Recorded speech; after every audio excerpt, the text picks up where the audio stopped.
Gaji baru masuk, tapi kok cuma hitungan hari langsung lenyap? Bukan karena hidup makin mahal. Seringnya karena kita beli hal yang bahkan kita gak ingat pernah kita mau.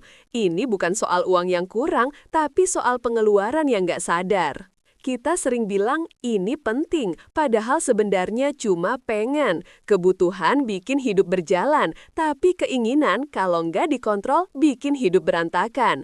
Ayo belajar bedain dua hal ini, biar uang kamu kerja buat kamu bukan hilang tanpa jejak. Diskon itu bukan kesempatan, diskon itu jebakan kalau kamu nggak tahu apa yang benar-benar kamu butuhin.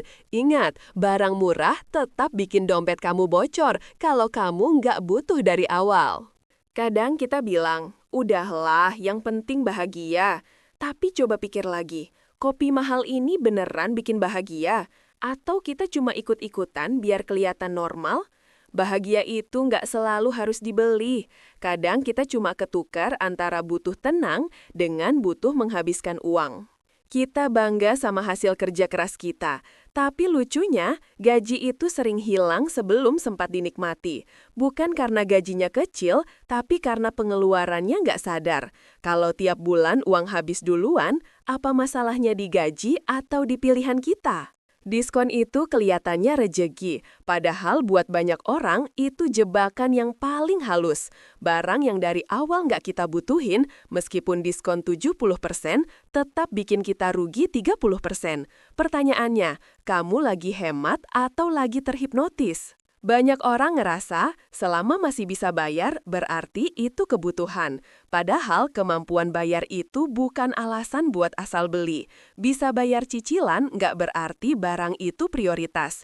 Kalau semua yang bisa dibayar dianggap penting, ya wajar kalau hidup terus berasa kurang. Kita sering hidup dalam ilusi kebutuhan palsu, bukan karena barangnya penting, tapi karena kita nggak pernah sadar apa yang benar-benar kita perlukan. Begitu kita bisa bedain kebutuhan dan keinginan, keputusan jadi lebih ringan, hidup jadi lebih tenang. Ingat, bedain dulu baru belanja.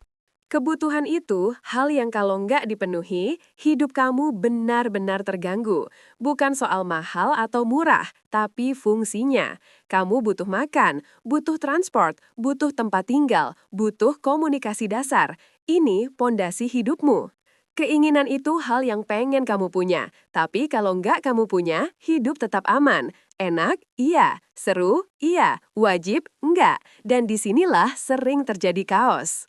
Cara paling simpel, kalau nggak beli, kamu terganggu, itu kebutuhan. Kalau nggak beli, kamu cuma tersinggung, itu keinginan. Sesederhana itu. Kalau HP kamu rusak total, dan kamu pakai HP buat kerja atau sekolah, itu kebutuhan.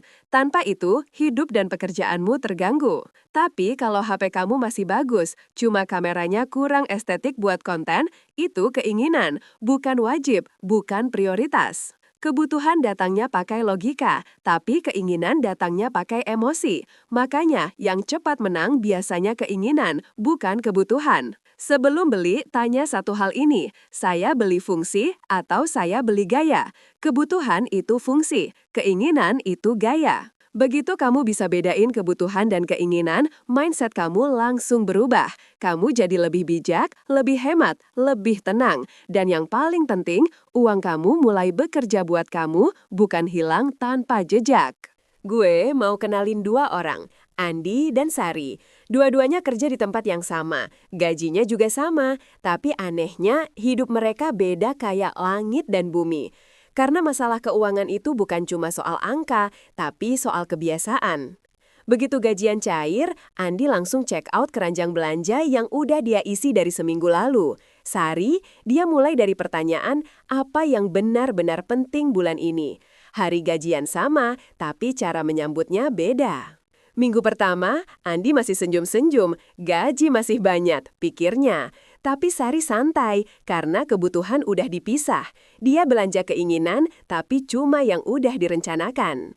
Minggu kedua, Andi mulai ngerasain efeknya, saldo mulai tipis. Tapi Sari masih stabil, masih bisa nikmatin hari tanpa stres. Yang bikin capek itu bukan miskin, tapi pola hidup yang gak sadar. Minggu ketiga, semuanya makin jelas. Andi panik, tagihan numpuk, saldo tinggal receh. Bukan karena hidup jahat, tapi karena keputusan-keputusan kecil yang dia anggap nggak apa-apa. Sementara Sari tetap stabil karena dia tahu kebutuhan itu prioritas. Akhir bulan datang, Andi cuma bisa nunggu gajian kayak nunggu hujan turun. Barang-barang yang dia beli banyak yang belum kepakai, tapi Sari masih punya sisa, masih bisa nabung, karena dari awal dia udah menangin diri sendiri. Sampai akhirnya Andi sadar, selama ini bukan soal uangnya, tapi soal gue yang nggak tahu mana yang penting. Kita semua pernah ada di posisi Andi, dan itu nggak apa-apa. Yang penting kita sadar sebelum terlambat. Dua orang, gaji sama, tapi hidupnya beda jauh. Karena masa depan kita bukan ditentukan gaji, tapi pilihan. Kalau uangmu terus hilang tanpa jejak, mungkin bukan gajinya yang salah, tapi prioritasnya yang perlu diatur ulang. Kita semua pernah ngerasain nafsu 10 detik. Lihat barang, langsung pengen beli. Tapi percaya deh, itu bukan kebutuhan, itu emosi. Tunda dulu 24 jam. Kalau besok masih pengen, baru pikirin lagi. Kalau besok kamu lupa, berarti itu cuma impuls. Sebelum beli, pakai rumus 3T. Tanya, beneran butuh? Tahan, kalau ditunda seminggu, hidup terganggu nggak? Takut, kamu takut kehilangan barangnya atau takut kehilangan diskonnya?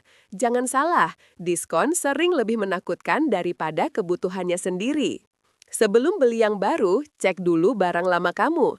Kalau HP masih bagus, itu bukan kebutuhan. Kalau sepatu masih layak, itu bukan darurat. Seringkali kita bukan butuh barang baru, kita cuma bosan sama yang lama. Kebutuhan itu wajib dan harus otomatis. Keinginan boleh, tapi ada limitnya. Kalau kamu campur keduanya, pasti berantakan. Ingat, keinginan itu bukan haram. Yang bahaya itu kalau kamu anggap semua keinginan sebagai kebutuhan.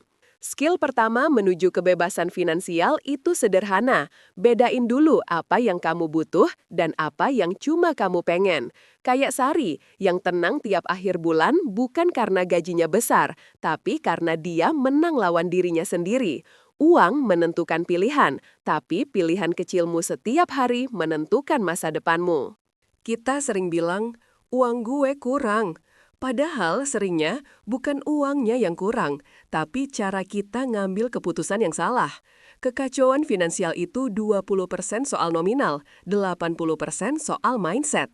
Keinginan muncul dari emosi, cepat, tiba-tiba, dan seringnya cuma sesaat. Logika selalu datang telat, makanya keputusan buruk biasanya dibuat dalam 10 detik pertama. Kalau kamu bisa nunda emosi sebentar aja, logikamu bakal menang. Kita nggak merasa kurang sampai kita bandingkan hidup kita sama orang lain.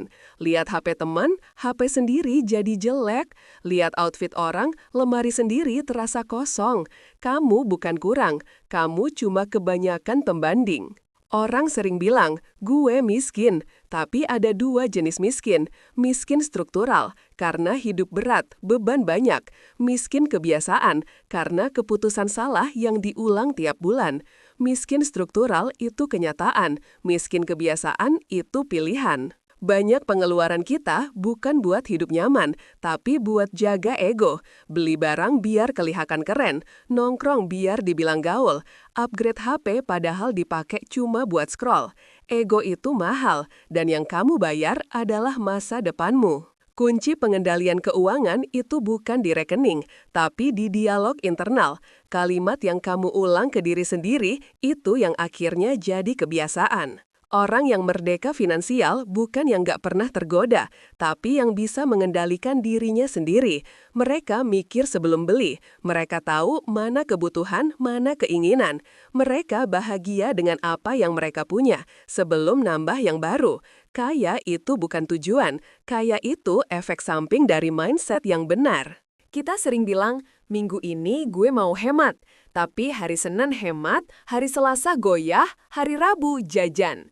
Niat itu kayak baterai HP, makin lama makin habis. Makanya kamu butuh sistem, bukan sekedar niat. Kesalahan banyak orang terjadi di detik pertama gajian cair. Mereka lihat saldo penuh, terus ngerasa kaya sebentar. Begitu gajian masuk, pisahkan langsung.